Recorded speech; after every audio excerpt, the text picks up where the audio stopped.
Okay, so how's it? Here I am again.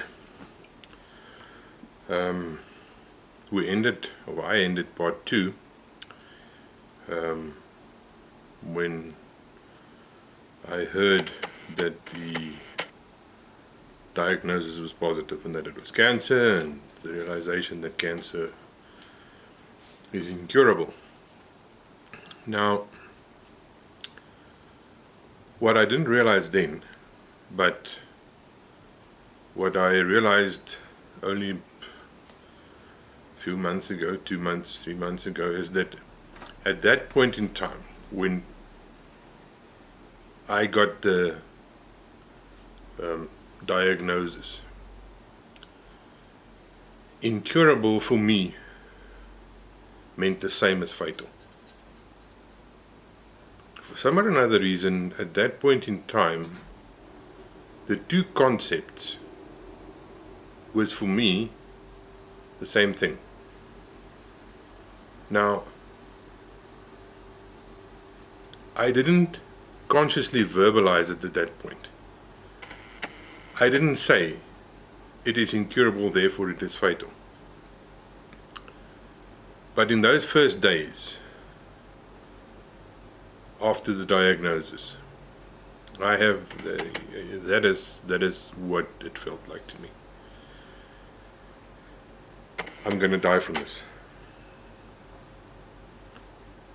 And it's not. Incurable does not equal fatal. You might not be cured from cancer, but you can live with cancer. That's been proven time and time again. And it took me quite a while to get to that point where I realized that my life isn't over. Just because I've been diagnosed with cancer, it does not mean that my life is over, that it's gone. So you need to get that into your mind. The sooner you get that into your mind, that although you're diagnosed with cancer, it doesn't mean that everything is over. The second thing that I want to say today is that, I'm getting this in part 1, 2, 3, but it's not necessarily going to follow onto each other. It's not chronologically, because I think about things that I didn't think of then, and then it sort of comes to me that I must put it out there. So the second thing that I want to say is that you're going to hear a lot of things, and most of them are going to be from people who's trying to be positive. They're trying to be supportive. They don't know how, but they're trying to be supportive. You're going to hear things like, don't worry, prostate cancer isn't that bad. It's one of the better cancers. Now, the next time somebody says to me that prostate cancer is a better cancer, I will have to hold myself in. There is no such thing as a good cancer. I don't think how anyone, maybe I can think how anyone can put the word good or better or best in the same paraphrase as cancer. It just boggles my mind. But if you're not there, if it is not you who has the cancer, then it becomes, I heard that prostate cancer is not that bad. One guy said to me, it's not that bad. Another guy I know, they just put some radioactive thingies in by his prostate, and now it's fine. He's been living with that for the past 4 years. That's fine. a doctor said to me, if I have to choose an enemy, I'll choose prostate cancer.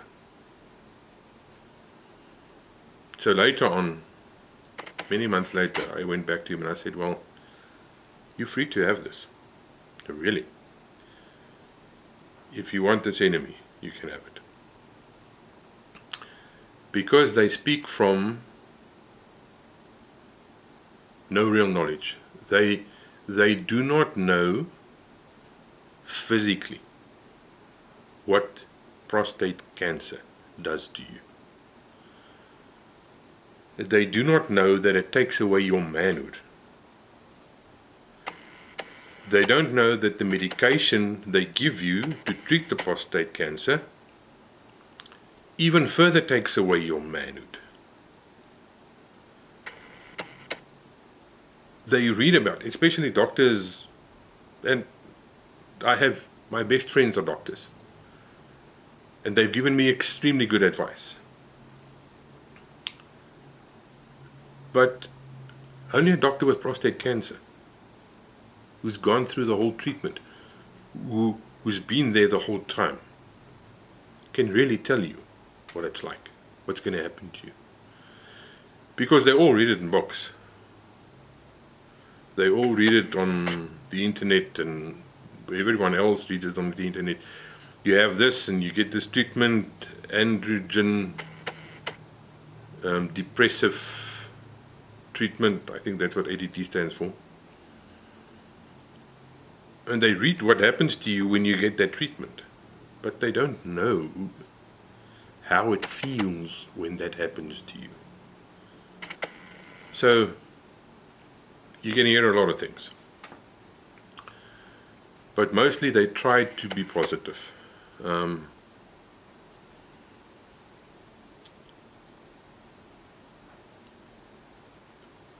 Also, your immediate family is in an extremely bad place. You're in a bad place. If you're married or in a relationship, your wife or your partner is in a bad place. Your children, if you have grandchildren, your grandchildren, your friends. And it was difficult for me to, at that point, verbalize it. My wife is a nurse. She works with this stuff every day. She lost her parents to cancer. She looked after her father for the last 3 weeks of his life. And she was right next to his bed when he passed. My kids, I went into my daughter's room one evening. My kids are both older than 20. I went into my daughter's room one night and she was crying. And she said to me, but you don't understand. You're like a superhero. You cannot die. My son, who's studying away from home, still 18 months later finds it difficult to ask me how I am, because he's scared of getting an answer from me which he does not want to hear.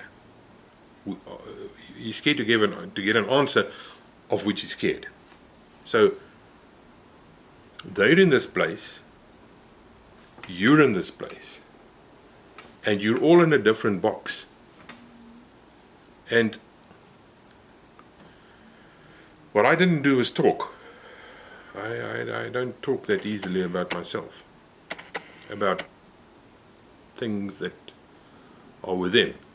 I think all of us men are the same. Well, that's what everybody says. But you're going to have to talk. You're going to have to talk about it, and you're going to have your close ones talk about it to you. And again, I reiterate what I say in the beginning, what I said in the beginning. Incurable does not equal fatal. And I think if you understand that and you verbalize it and you realize it, it's going to make it easier. Yeah, that's enough for now. I'll come back and I'll talk a little bit more about the family and the,